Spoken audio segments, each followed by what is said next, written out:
Amnesty International conducted a 3-borough census of surveillance cameras in New York and found more than 15,000 cameras in public spaces. This is just the part of the iceberg we can see. A 2021 survey found that about 17% of American respondents own smart security cameras. Many were private doorbell cameras. When you look at how many other brands of cameras there are out there, we're probably talking about hundreds of thousands of cameras.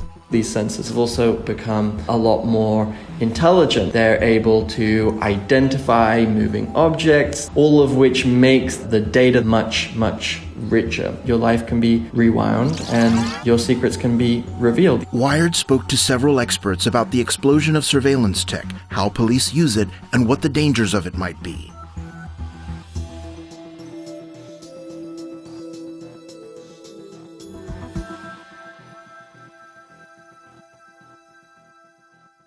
Immediate keyhole visual tasking. Target is on 20. The surveillance ecosystem that could only be imagined back in the 1998 film Enemy of the State pretty much exists today, complete with smart cameras and high-altitude aerial imaging. In the last 2 decades, cameras have gotten a lot cheaper, they've gotten smaller, they've gotten lighter. A lot of the NYPD camera systems have 4K resolution, night vision capabilities, 360 monitoring, or have a swivel mount. They can zoom in. Some of them are even positioned where they can see into the bedrooms of New Yorkers. We see growing drone deployment across the country. The earliest Predator cameras came in this giant sensor ball. That same sensing power is now available on drone cameras that weigh less than a kilogram. Arthur Holland MIchel's book argues that domestic law enforcement's adoption of militarized drones and wide-area surveillance was born out of America's wars in the Middle East. War in the last 2 decades has actually come to resemble policing more than what traditionally was associated with conflict. The technologies themselves didn't need a lot of reworking or recalibrating in order to have obvious use cases domestically. A single red kite unit can continuously image an entire city-sized area in medium resolution. This company's marketing video shows an example of persistent wide-area motion imagery, or WAMI. It allows for the tracking of potentially hundreds of individuals simultaneously, so once an incident is observed, law enforcement can rewind and track persons of interest in the area all the way back to their homes. If you want to go back weeks in the footage and see everywhere an individual has been, you can do that because the camera is always recording the entire frame. If you map the route you take to school, to work, to church, or to a mosque, you can't get there unseen. And in the age of facial recognition, that means you can't get there untracked. We know that the NYPD's use of facial recognition is growing every year, and they're not an outlier. That's true for police departments around the country, and it's now increasingly common to see it used for graffiti, shoplifting, other low-level offenses. In fact, many major retailers have used or currently use image recognition cameras to monitor people in their stores. So, how does it work? Facial recognition works in very specific situations. For example, when we enter the airport in a passport control and it uses face rec to check our face against our passport, because it has to check one image against another image. We call this a one-to-one comparison. On a public camera, for example, if you search for a specific person, for example, a robber, you're not doing a one-to-one comparison anymore, but you do a one to possibly thousands of faces, and there it becomes less reliable. The problem is that facial recognition depends a lot on the quality of the photo. If you're looking at someone straight on, if you have them well lit, if you have a high resolution image, it can be pretty accurate. But that's not how most camera footage comes in from crime scenes. You get blurry images taken at night, low resolution, from an off angle, just seeing the side of someone's face. Facial recognition is only as good as the data recorded and the database it's being compared against. The first type of database used in facial recognition are the ones maintained by law enforcement. There are also databases generated by departments of transportation, or DMVs, that collects people's passport photo or driver's license photo. There have been cases where the law enforcement agency has a grainy CCTV image of an individual who they're looking for, and they may pass that to the DMV and run a facial recognition search.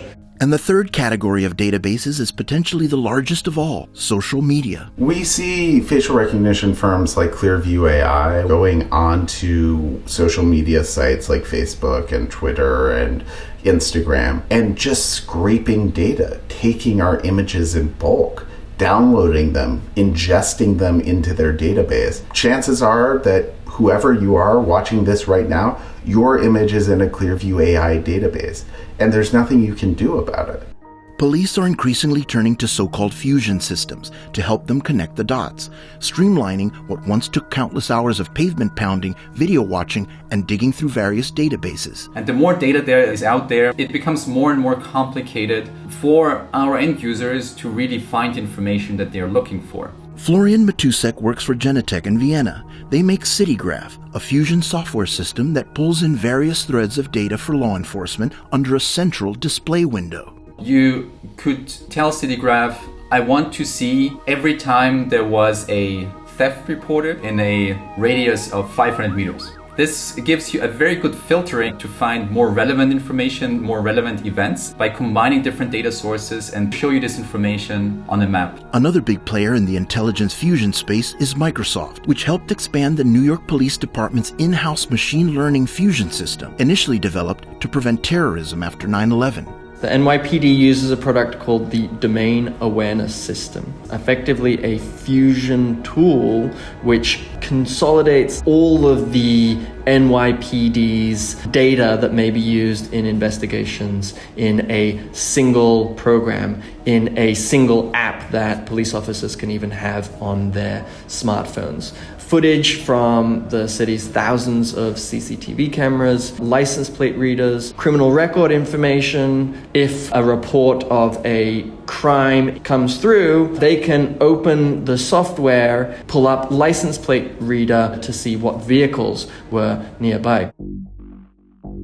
Not only is the data getting organized and the cameras getting smarter, they're all connected to the internet now. Now that may seem like not such a big deal, but once a CCTV camera is connected to the internet, that information can be shared widely and instantaneously. That makes these enormous repositories of data available to really anybody who has the access code. In their ongoing cataloging of surveillance cameras throughout New York City, Albert Fox Cahn's group STOP discovered a potential security vulnerability. By searching the internet for the IP addresses of these cameras, what we found was one company, Hikvision, that had left its cameras unshielded. Most companies hide the location of their devices, but Hikvision didn't. We found more than 16,000 Hikvision cameras in New York City. Hikvision is a Chinese manufacturer of internet-enabled surveillance cameras. Its controlling shares are owned by the Chinese government. That's why some software manufacturers, like Genetec, avoid using Hikvision sensors for their systems. Certain Chinese camera manufacturers do not take cybersecurity so seriously as they should. Any time that you digitize and connect surveillance data, you create an attack surface from actors both within and beyond. So how do we watch the watchers? How do we make sure that the images going from camera to cloud are protected? One line of defense is video encryption software. In real time, it pixelates all movement in the image. So you can imagine if there is an operator sitting in front of the screens, watching the videos, the operator does not know who he or she is watching. If really something happened and evidence is needed, then it's possible to go back into the recording and based on user privileges to access the original video. But even encrypted video can be unlocked by law enforcement if they have a warrant. Sometimes the government doesn't even need a warrant. We see police getting a direct link to these camera systems. Amazon Ring's partnership with police, thousands of agreements with different police departments, setting up law enforcement portals where it's easier for officers to identify the cameras in an area and to send requests for footage. It's your choice, but the truth is people don't feel free to refuse. And even if you're not willing to hand it over, if it exists on Amazon servers or Google servers, they can hand over your footage, whether you like it or not.